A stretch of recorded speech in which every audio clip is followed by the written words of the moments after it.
අපි නොහිතන විදිහට අකුසල් කරගන්න අවස්ථා 3ක් ගැන තමයි අද වීඩියෝ එකෙන් මම ඔයාලත් එක්ක කතා කරන්නේ.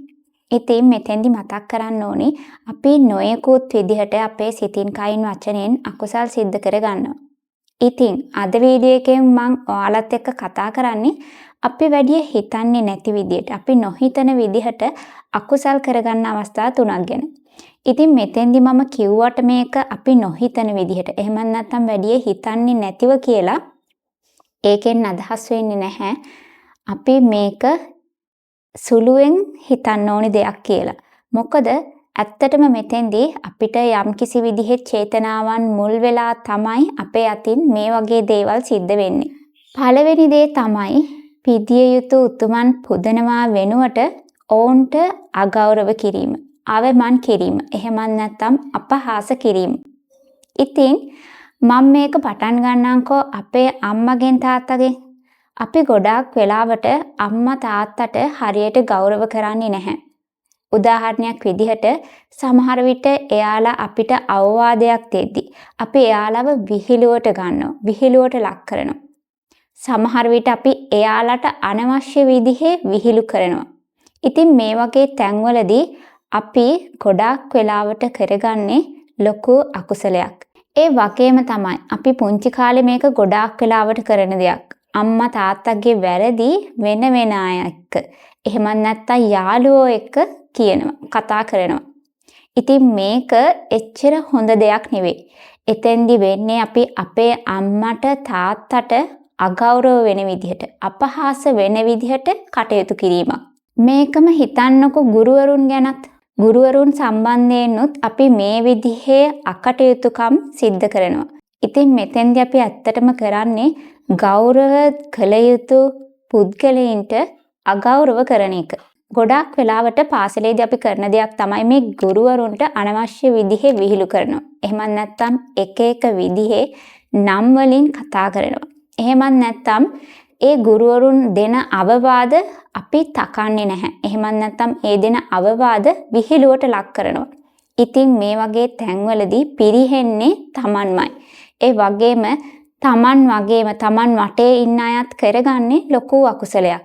මේ වගේම උදාහරණයක් තමයි අපි ධර්මයේ ශ්‍රවණය කරද්දී ආර්ය ශ්‍රාවක සංඝ රත්නය කෙරෙහි ගෞරවය දක්වනවා වෙනුවට අපි උන්වහන්සේලාගේ ගුණ දොස් කතා කරනවා.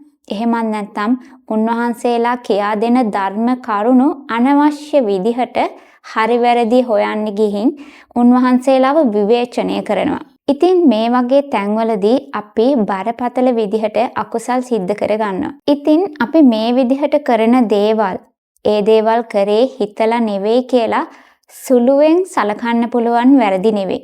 මොකද මෙතනදී තමා සිතින් කයින් වචනයෙන් අකුසල් කරගන්නවා වගේම තමන් තව කෙනෙක්ගේ සිතේ ඒ පුද්ගලයන් ගැන ඍණාත්මක ආකල්ප, ඍණාත්මක සිතිවිලි ඉපදෙන විදිහට තමයි කටයුතු කරන්නේ. ඉතින් මෙතනදී තමාගේ සිත අපිරිසිදු කරගන්නවා වගේම තමා වටේ ඉන්න අන් අයගේ සිතත් අපිරිසිදු කරනවා. ඉතින් මෙන්න මේ නිසා මේ විදිහේ දේවල් වලින් වැළකීලා ඉන්න පුරුදු වෙන්න. පුළුවන් තරම් පිදිය යුතු උතුමන් සමග කටයුතු කරද්දී තමන්ගේ සිත කය වචනේ සංවරකම ගැන ගොඩාක් සැලකිලිමත් වෙන්න. දෙවැනි එක සිල්වතුන්ට එහෙමත් නැත්නම් ධර්මයේ හැසිරෙන අයට බාධා කිරීම, අවමන් කිරීම, එහෙමත් නැත්නම් අපහාස වෙන විදිහට කටයුතු කිරීම. ගොඩාක් වෙලාවට අද කාලේ තියෙන දෙයක් තමයි කෙනෙක් සීලය ආරක්ෂා කරනවා නම්, එහෙමත් නැත්නම් ධර්මය ඉගෙන ගන්නවා නම්, ධර්මයේ හැසිරෙනවා නම් මේ අයට නොයෙකුත් විදිහට බාධා කරනවා. එහෙමත් නැත්නම් එවැනි පුද්ගලයින්ව විහිළුවට ලක් කරනවා, කොන් කරනවා. මෙන්න මේ වගේ දේවල් වලින් තමා කරගන්නේ ලොකු අකුසලයක්. ඒ වගේම සීලය ආරක්ෂා කරන කෙනෙක් ඉන් මුදවන විදිහට කටයුතු කරනවා නම් එතනදිත් ඔයා කරගන්නේ ලොකු අකුසලයක්. උදාහරණ විදිහට හිතන්න යහළුවෝ ටිකක් එකතු වුණාම කෙනෙක් මත්ද්‍රව්‍ය භාවිතා කරන්නේ නැත්නම් ඔයා ඒ මත්ද්‍රව්‍ය භාවිතා නොකරන යහළුවව විහිළුවට ලක් කරනවා නම්, එහෙමත් නැත්නම් එයාගේ චරිතයට, එයාගේ පෞරුෂයට හානි වෙන විදිහට කටයුතු කරනවා නම්, එයාව කොන් කරනවා නම්, එයාට මොනියම් විදියකින් හෝ අපහාස කරනවා නම් එතනදී ඔයා කරගන්නේ ලොකු අකුසලයක්. ඒ වගේම තමයි ප්‍රේම සම්බන්ධතාවලදී. අද කාලේ ගොඩාක් වෙලාවට මේ ප්‍රේම සම්බන්ධතාවලදී අනවශ්‍ය විදිහේ හැසිරීම නිසා කෙනෙක් අතින් මේ විදිහේ අකුසල් සිද්ධ වෙන්න පුළුවන්. ඒ කියන්නේ කෙනෙක් බඹසර සීලය ආරක්ෂා කරනවා නම් Taman ඒ කෙනාගේ ඒ සීලයට බාධා වෙන විදිහට එහෙමත් නැත්නම් ඒ සීලය කැඩෙන විදිහට කටයුතු කරනවා නම් එයාව මොනියම් විදියකින් හෝ විවිධ දේවල් වලට පොළඹවන්න උත්සාහ කරනවා නම් එතනදිත් ඔයා අකුසල් කරගන්නවා. මොකද සීලය ආරක්ෂා කරන කෙනෙක්ට ඒ සීලයට බාධා වෙන විදිහට කටයුතු කරනවා කියන්නේ. එහෙමත් නැත්නම් ඒ කෙනාගේ සිත අපිරිසිදු වෙන විදිහට කටයුතු කරනවා කියන්නේ අනිවාර්යයෙන්ම ඔයා එතනදී අකුසලයක් සිද්ධ කරගන්නවා. මොකද ඇත්තටම එවැනි අවස්ථාවකදී සිද්ධ වෙන්න ඕනේ ඒ සීලය ආරක්ෂා කරන කෙනාට. එහෙමත් නැත්නම් මේ ධර්මයේ හැසිරෙන කෙනාට උදව් වෙන විදිහට ඔයාගේ සිත කය වචනය මෙහෙවන එක. එහෙමත් නැත්නම් ඔයාගේ සිත කය වචනය ගැන සැලකිලිමත් වෙන එක. තවත් උදාහරණයක් තමයි කෙනෙක් දන් දෙද්දි පුද පූජා කරද්දී ඒවට බාධා කරනවා. එහෙමත් නැත්නම් නොයෙකුත් විදිහේ කතා කියලා ඒ අයගේ හිත රිද්දනවා. ඉතින් මේ වගේ දේවල් වලදීත් ඔයා කරගන්නේ අකුසලයක්. තුන්වෙනි එක තව කෙනෙක්ගේ සිතේ අකුසල් සිතිවිලි ඉපදෙන විදිහට කටයුතු කිරීම. මේකට සරලම උදාහරණය තමයි තව කෙනෙක්ගේ සිත රිද්දන්න බලාගෙන අපි කරන කියන දේවල් නිසා ඒ කෙනාගේ සිතේ ක්‍රෝධය, වෛරය, තරහව වගේ අකුසල් සිතිවිලි ඇති වෙන එක. ගොඩාක් වෙලාවට අපි තව කෙනෙක් එක්ක රණ්ඩු වෙද්දී එහෙමත් නැත්නම් මොනවා හරි දෙයක් සම්බන්ධයෙන් සිත් අමනාපකම් ඇති වෙද්දී අපි හැමෝම වගේ කරන දෙයක් තමයි ඒ කෙනාට සිත් රිදීම් ඇති වෙන විදිහට බොහෝ වෙලාවට වචනයෙන් කටයුතු කිරීම. ඉතින් මේ වගේ වෙලාවකදී අපි ඒ කෙනාගේ සිතේ අකුසල් සිතිවිලි ඇති වෙන්න, ඇති කරන්න පුංචි උත්සාහයක් දරනවා වගේ දෙයක් තමයි සිද්ධ වෙන්නේ. ඉතින් මෙතෙන්දි මම මතක් කරන්න ඕනේ කොයිම වෙලාවකවත් තමන්ගේ සිතේ අකුසල් සිතිවිලි ඇතිවීම සම්බන්ධයෙන් කිසිම වෙලාවක බාහිර පාර්ශවයකට වගකීම බාර දෙන්න බෑ. මොකද තමාගේ සිතේ වගකීම තියෙන්නේ තමන් සතුව.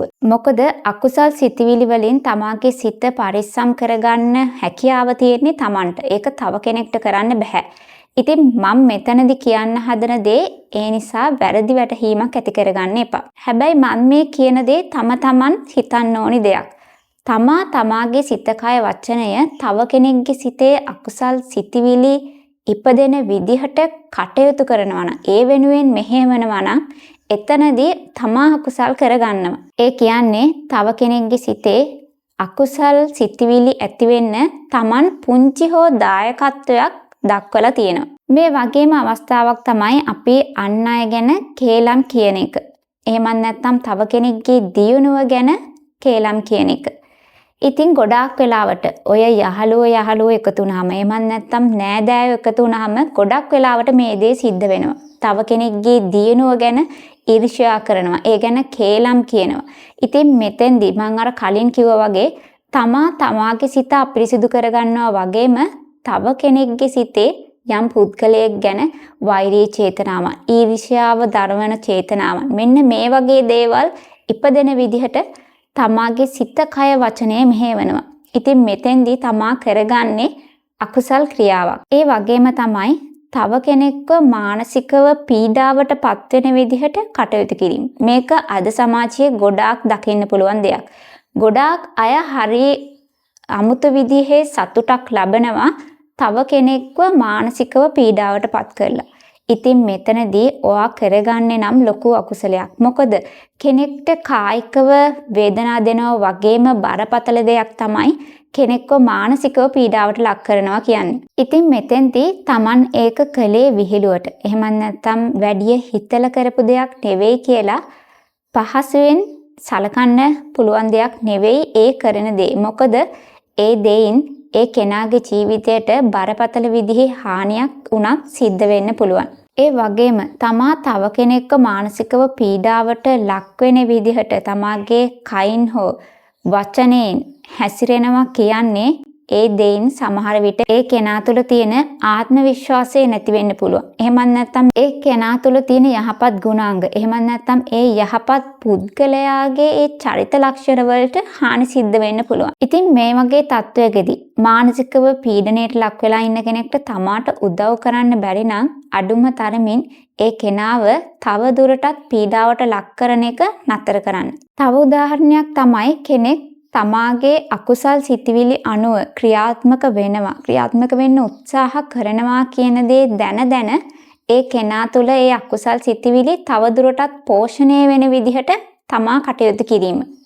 උදාහරණයක් විදිහට මෙහෙම හිතන්නකෝ, තමාගේ යහළුවන් මොනවා හරි විදිහක අකටයුත්තක යෙදෙනවා නම්, එහෙම නැත්නම් මොකක් හරි අකුසල් ක්‍රියාවක් කරන්න උත්සාහ කරනවා නම්, එහෙම වෙලාවක Taman ඒ ක්‍රියාවට උදව් කරනවා කියන්නේ, එහෙම නැත්නම් ඒ ක්‍රියාව කරන තැනටම ඒ යහළුවාව පත් කරනවා කියන්නේ එතෙන්දී Taman කරගන්නේ අකුසලයක්. ඉතින් මෙහෙම අවස්ථාවකදී අපි පුළුවන් තරම් උත්සාහ කරන්න ඕනේ තව කෙනෙක්ගේ අයහපත වෙනුවෙන් නෙවෙයි, ඒ කෙනාගේ යහපත වෙනුවෙන් තමන්ගේ සිත කය වචනය මෙහෙවන්න. ඉතින් මෙන්න මේ නිසා කෙනෙක් අකුසලයක් සිද්ධ කරනවා නම්, එහෙම දෙයක් සිද්ධ කරන්න උත්සාහ කරනවා නම් ඒ වගේ අයට උදව් කරන්න එපා. පුළුවන් තරම් උත්සාහ කරන්න ඒ අකුසල් සිතිවිල්ල නැති කරන්න. එහෙමත් නැත්නම් ඒක නිවැරදි කරන්න. ඒ කෙනාට අවවාද කරන්න. ඉතින් මම මේ කිව්වේ අපි අතින් නොහිතන විදිහට අකුසල් සිද්ධ වෙන්න පුළුවන් අවස්ථා 3ක් ගැන.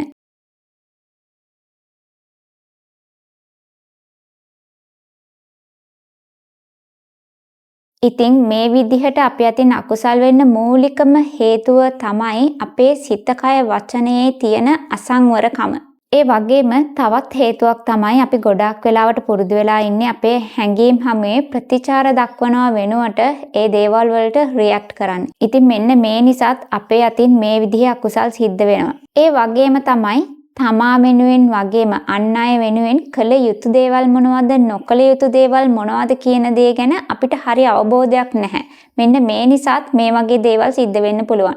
ඉතින් මෙන්න මේ නිසා පුළුවන් තරම් උත්සාහ කරන්න තමාගේ සිත, කය, වචනයේ සංවරකම පවත්ව ගන්න. ඒ ගැන සැලකිලිමත් වෙන්න. ඒ වගේම ජීවිතේ එන අභියෝග වලට, එහෙම නැත්නම් තමාගේ හැඟීම් වලට රියැක්ට් කරනවා වෙනුවට පුළුවන් තරම් ප්‍රතිචාර දක්වන්න පුරුදු වෙන්න. තව දෙයක් තමයි එදිනෙදා ජීවිතයේදී Taman වෙනුවෙන් වගේම අන් අය වෙනුවෙන් කළ යුතු දේවල් මොනවද, නොකළ යුතු දේවල් මොනවද කියන දේ ගැන හරි අවබෝධයක් ඇතුව කටයුතු කරන්න. ඉතින් නිරන්තරයෙන් එදිනෙදා ජීවිතය තුළ සතිමත් බව පුරුදු කරමින් මනා සිහියෙන් යුතුව කටයුතු කරන්න පුළුවන් නම් අපිට පුළුවන් අපේ ජීවිතය නිවැරදිව ගත කරන්න. ඒ නිසා සතිමත් බව පුරුදු කරන එකත් ඒ තරම්ම වැදගත්. මං හිතනවා අද වීඩියෝ එකෙන් ඔයාලගේ ජීවිතේට වැදගත් දෙයක් ඉගෙන ගන්න ඇති කියලා. ඒ වගේම ඔයාලා වැඩි හිතපු නැති විදිහේ දෙයක් ගැන දැනුවත් වෙන්න ඇති කියලා. ඉතින් මේ වගේ පුංචි දේවල් ගැන පවා අපි හොඳ අවබෝධයක් ඇතුව කටයුතු කරනවා නම් අපිට අපේ ජීවිතේ පහසුවෙන් ගත කරන්න පුළුවන්. ඒ වගේම අන් අයට හිංසාවක්, පීඩාවක් නොවි තමාගේ ජීවිතේ හරිම සැහැල්ලුවෙන් ගත කරන්න පුළුවන්. ඉතින් අද වීඩියෝ එක ගැන ඔයාලගේ අදහස් පහලින් කමෙන්ට් කරන්න. වීඩියෝ එක ලයික් කරලා අනෙක් අයටත් වීඩියෝ එක ෂෙයා කරන්න.